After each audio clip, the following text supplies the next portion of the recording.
Welcome back to the Marvel Movie Minute, a daily podcast in which we explore the films of the Marvel Cinematic Universe 1 minute at a time. In this, our 5th season, we are looking at Joe Johnston's 2011 film, Captain America, The First Avenger. I'm Andy Nelson from the True Story FM Entertainment Podcast Network. And I'm Pete Wright, and finally, the Game of Thrones crossover minute. Today we are talking about Minute 77, which begins with Howard rising post-explosion and ends with a substitute for the women of America grabbing Steve by the tie. Back on the show today, it's Jason Dittmer, author of Captain America and the Nationalist superhero. Welcome back, Jason. Thank you very much for having me. All right, so we're wrapping up the explosion. This is that moment where, really, it's very little here. In the last minute, we saw Howard's engineer getting up off of the floor. And here we see Howard slowly picking himself up and telling his engineer to write that down. I feel like the quippy lines, I don't know. How do all these quippy lines play? I mean, does it feel like they're needed in order for it to feel like, kind of this comic book genre of film to have stuff like that? Or how does that play? It's not the funniest, is it? I mean, it's it's not like, some of the really more memorable lines. And I wouldn't say this is one of the funniest movies either. And Marvel has a kind of, style of humor. It changes a little bit from movie to movie. But, certainly in the kind of phase 1 movies, I think they developed, maybe off of the back of Iron Man, a kind of a style of humor, which just doesn't fit very well with Captain America movies. And I think they get funnier as they go on. And as the character gets kind of bedded in a bit, and you can play with them a bit more. But this seems to me like a bit of a throwaway. You have to end the scene somehow. I don't think the scene is about the joke. I think the scene is about showing the technological progress that's going in the investigation. But you can't just have an explosion and cut, so I think it's more of a cap on the scene than a really good joke. Jason, I think you're really underplaying the value of adding the joke to the post-explosion crazy hair, because that really, I think that lands the whole thing, and you have to have it. It's all of a piece. It's all of a piece. I don't know. I have not looked at, Andy, I regret to inform you, I have not done my homework on this, but I feel like post-explosion crazy hair is a trope that we should further investigate, because it just reminded me watching the minute this time that this is something that we've seen many times, and I sort of can't believe they leaned in on it in this movie. It feels like maybe a touch low-hanging fruit, but also par for the course. The whole explosion itself feels very tropey, right? The whole idea of having this this thing that gets blown up that, we've seen the damage that it does in the field. Like when they're blasting the Tesseract-powered guns, they're blowing whole corners of buildings up. And it shatters the entire thing. And, it's Howard Stark. I would think that there's likely a sense of, the glass being fairly protective from whatever is inside. But still, it doesn't feel as big an explosion. And obviously, it's not going to hurt any heroes, because that's how these sorts of things work. So it is the whole thing plays very tropey. It'll throw them both back. It'll muss up their hair. It'll get dirt on their face, but in no way are they actually hurt. And so it does play in a very tropey way. I think in the spirit of the Marvel Minute, maybe, I should point out the anachronism, because the explosion hair that you guys are referencing is completely incompatible with the quality of pomade that was available for men of the era. Pomade back then, or pomade, I'm not sure how it's said where you are, is it's quite thick back then. It doesn't have the nuanced grades that we have today with the matte and the clays and the gels, in which you can get all kinds of different, more flexible styles. Pomade back then was serious stuff, and I don't think this blast would have done that to his hair. But that's the hill I'm going to die on. Well, there is, and I haven't found the actual explosion hair trope, but in tvtropes.org, we do have the ash face trope, where he doesn't have a lot. There is some stuff on Stark's face. He's but mussed. Yeah. He's mussed. He's more mussed. But that is a significant trope, charted back to the golden age of animation. I mean, the earliest of early cartoons really deal with the zaniness of post-explosions to show this is a horrible thing, and you don't know how horrible until you see mussed hair, mussed face, mussed clothes. Well, and that plays into, for him and Zola, there is this level of kind of the mad scientist angle where, I mean, we see it in movies all the time where these crazy scientists do crazy experiments. They never get hurt, but they do get mussed. And that's kind of the gag with kind of mad scientists in films and stuff. Doc right? Brown, Back to the Future. I mean, we same thing. Just ended up talking about that. So yeah, it's interesting. What I think is also funny is in the scene, as Howard is slowly kind of pulling himself up, there also was at least a third person in the room who was working at a desk behind them and didn't seem to react at all to the explosion. And it only seems to react when they notice, oh, Howard's on the floor. I should run over there and help him up. It's a very strange reaction to have them like literally just standing there initially, like the explosion, like they're not cowering or anything. They're just working at their desk. It's very, very odd. Kind of implies it happens all the time, you know?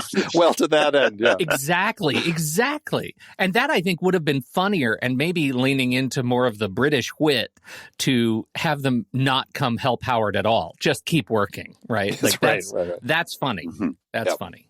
Well, we certainly are going to talk about all of this and how it plays in the coming minutes. And I look forward to delving into that as we continue in Stark's lab. But for the moment, let's step out of the lab and go out just into the main room of the headquarters, kind of off in a back corner where Steve shows up and he asks Private Lorraine where Howard is. He's looking for Mr. Stark, and she tells him he's in with Colonel Phillips.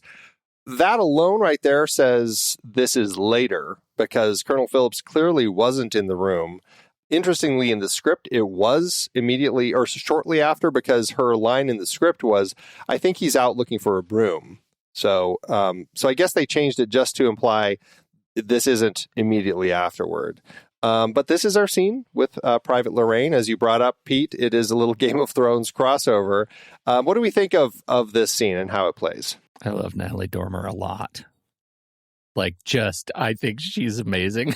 Did you love her here in when the film came out, or was it because of Game of Thrones? It was because of Game of Thrones, but I have seen a lot of Natalie Dormer stuff, and I talked about this actually fairly recently. If you haven't seen the Matt Smith, Natalie Dormer, Stanley Tucci vehicle Patient Zero, in which they teach zombies to communicate with one another, it is amazing. And if you like Game of Thrones, you will love that not only is Matt Smith, House of the Dragon, in it, Natalie Dormer's in it, Tucci's not a Game of Thrones guy, but John Bradley is in it, who is also in Game of Thrones with Natalie Dormer. I'm a big fan of Natalie Dormer. I discovered her on Game of Thrones, but I've been following Natalie Dormer for some time. Maybe it was no, it would have been, I think actually, because when did Game of Thrones start? I'm trying to figure out did we know her before? Don't go looking at her IMDb, because we're going to do the IMDb game real quick. Oh, I was just looking at Game of Thrones. I'll stop. Okay, yeah. I'll stop. We're going to do IMDb for her just to get it out of the way, because you're itching, I can tell. I'm itching. To dig into her filmography. Do either of you have a sense of what IMDb would say are her four known fors? The one I'm thinking of, but I'm drawing a blank on the name. She was in a show about the Tudors, I think, but I can't think the name of the Tudor dynasty. Oh, it is called The Tudors. Yeah, you nailed it. I meant to say that with authority.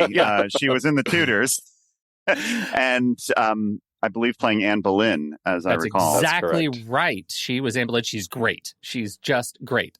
She was also, I would definitely say, Game of Thrones has got to be in there, and my hunch is that she's more small screen than big screen, because she hasn't done a lot. But the one I would say, she was in Hunger Games. She was in the Hunger Games, the last of the Hunger Games movies. So I'll say Hunger Games, Mockingjay 1, and what else? What else has she done that's big enough? Was Patient Zero in there? I mean, that's that was a movie. I mean, if she's... It's big. It's big. Pete's favorite. I have a feeling you might be on an island with Patient Zero, Pete. This show is not endorsing Patient Zero. It is just Pete endorsing it isn't. Patient It's Zero. a show on behalf Pete of has Pete and Andy. His love for zombie films, let's just say, It's does not always Patient equate Zero. to quality. Yeah. Yeah. And maybe, you know what else? I have not watched, but I hear that is, I think her most current thing is, wasn't she's in the Penny Dreadful spinoff, which I haven't watched because I haven't watched the other Penny Dreadful, the original Penny Dreadful. So I don't know what it's called, but I think she has a pretty big part of it. Her known for are Game of Thrones, The Tudors, The Hunger Games. It's actually Mockingjay Part 2, and Penny Dreadful, City of Angels. City of Angels. There you Wow. go. So that's what Natalie's up to. But you're right. I mean, she's done a lot more TV than she has film projects. And like a lot of the film, I mean, she's been in bigger films, like she was in Rush and The Counselor and W.E., The Professor and the Madman.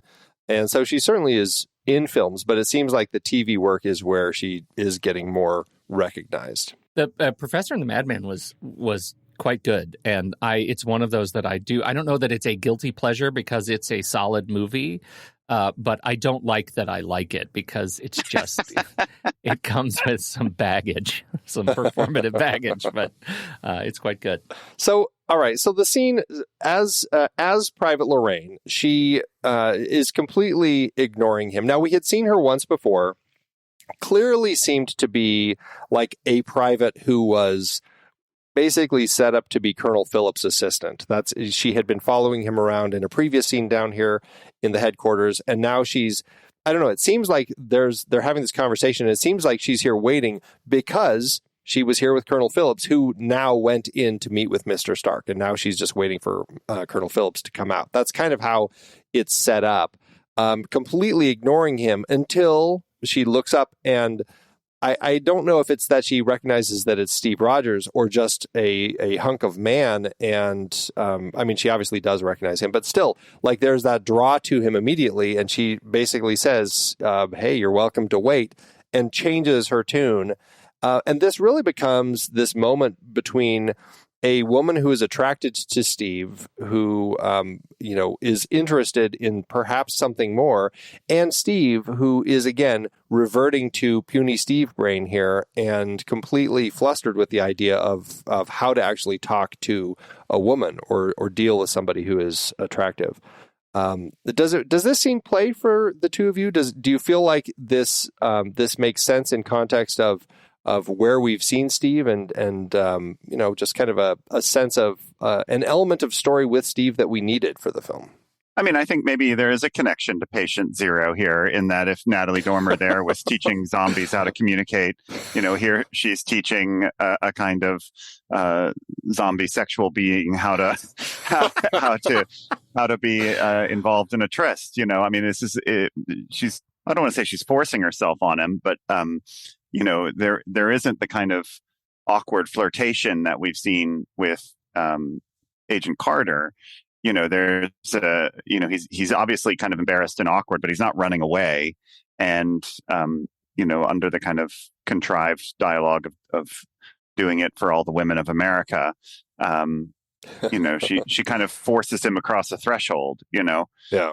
So it seems to me it's both an important scene in terms of how it sets up some tension with Agent Carter, but it also seems kind of crucial in terms of pulling him out of that kind of, adolescent awkwardness into the possibility of being a kind of sexual being. I would first like to say, Professor Dittmer, you're welcome back anytime to continue to reinforce our need to watch Patient Zero collectively.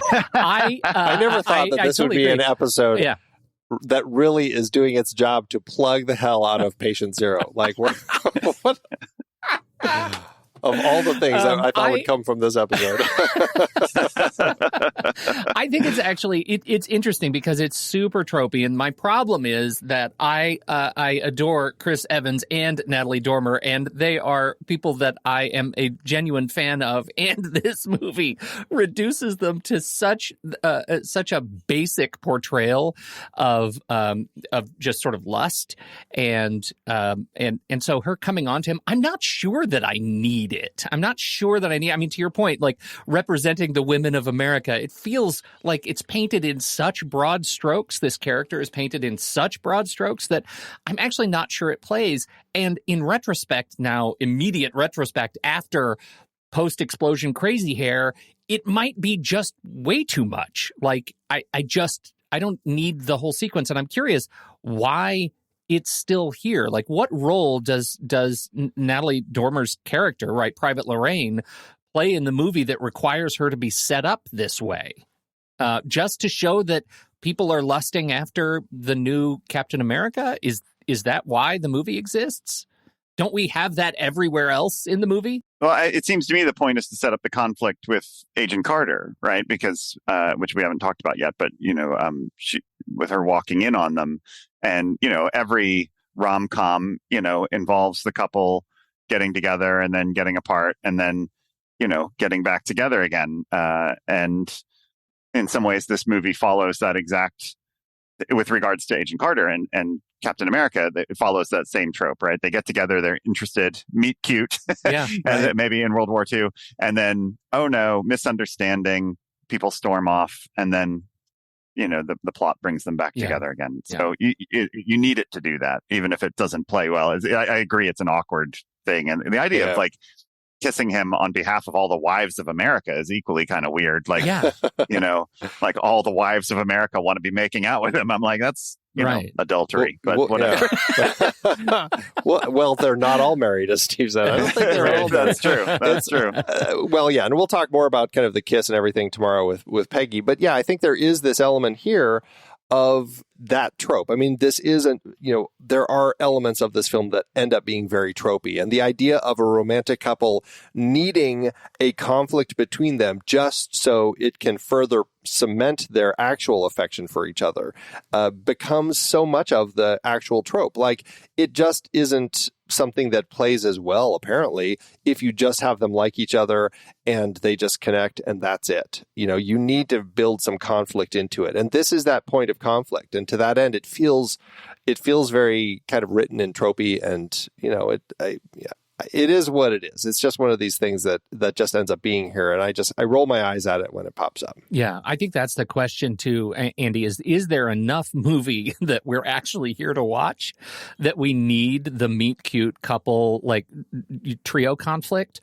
And I don't in this movie. Like, that's not why I'm here for this movie, and I feel like it's shoehorned in here specifically for that conflict, and it doesn't play as well for me. It's just too broad when we have a war to fight and a hero to origin story.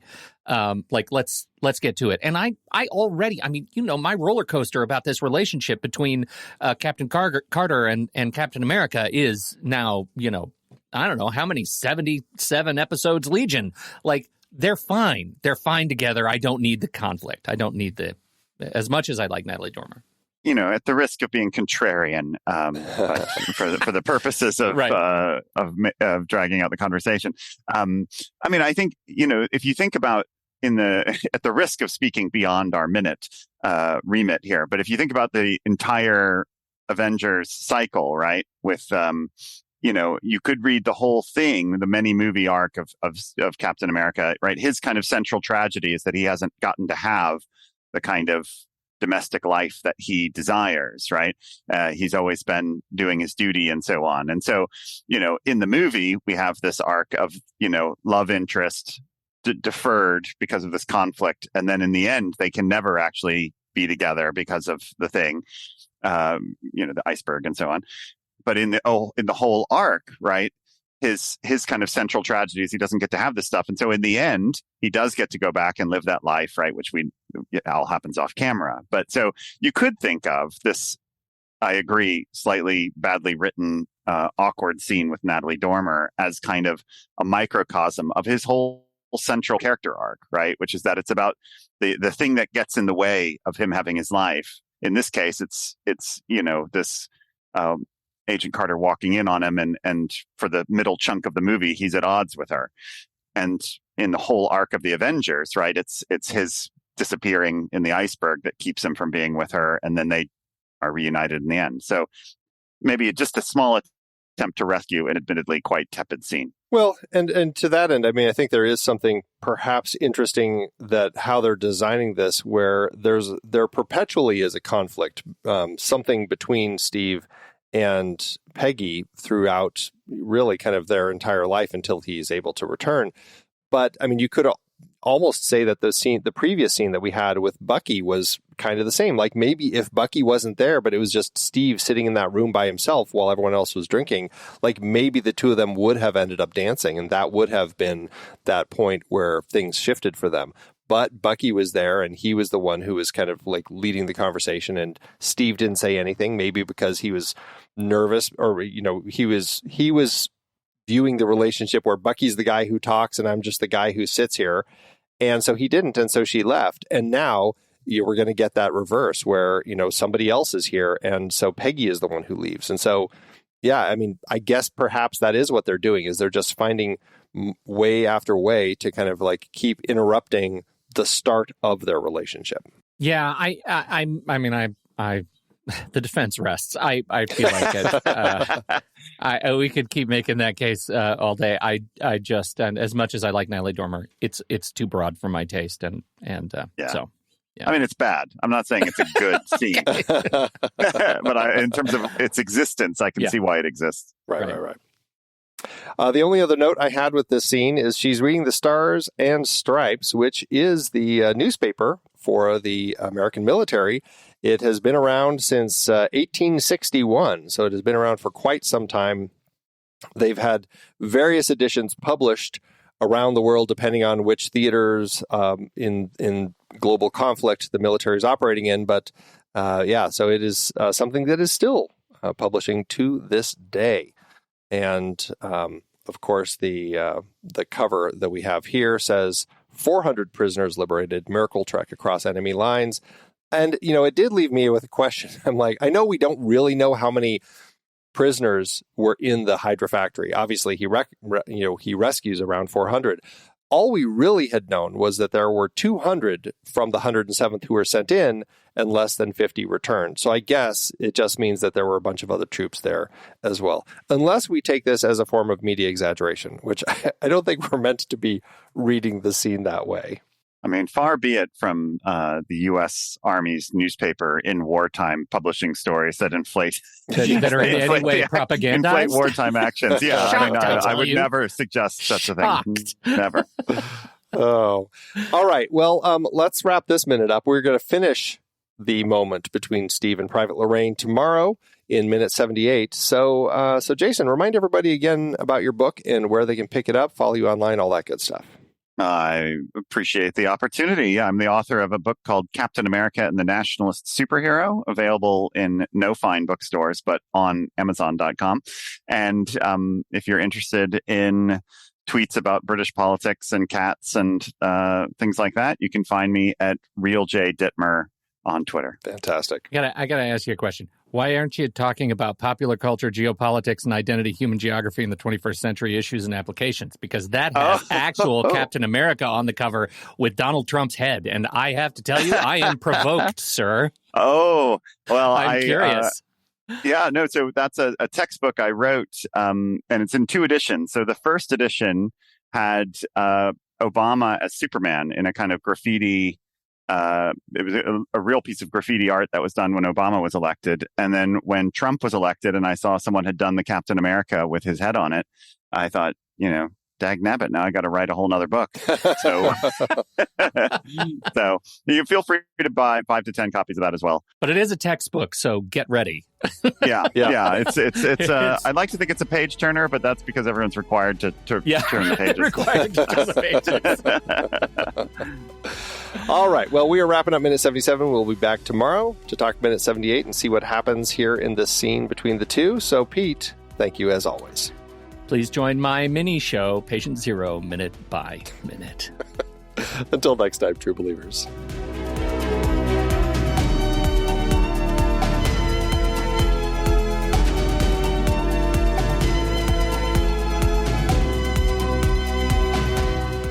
Marvel Movie Minute is a production of True Story FM. Engineering by Andy Nelson. This season's music is Spread the News by Anthony Vega, and this season's show art is by Winston Yabo. Find the show at truestory.fm, and if your podcast app allows ratings and reviews, consider doing that for this show.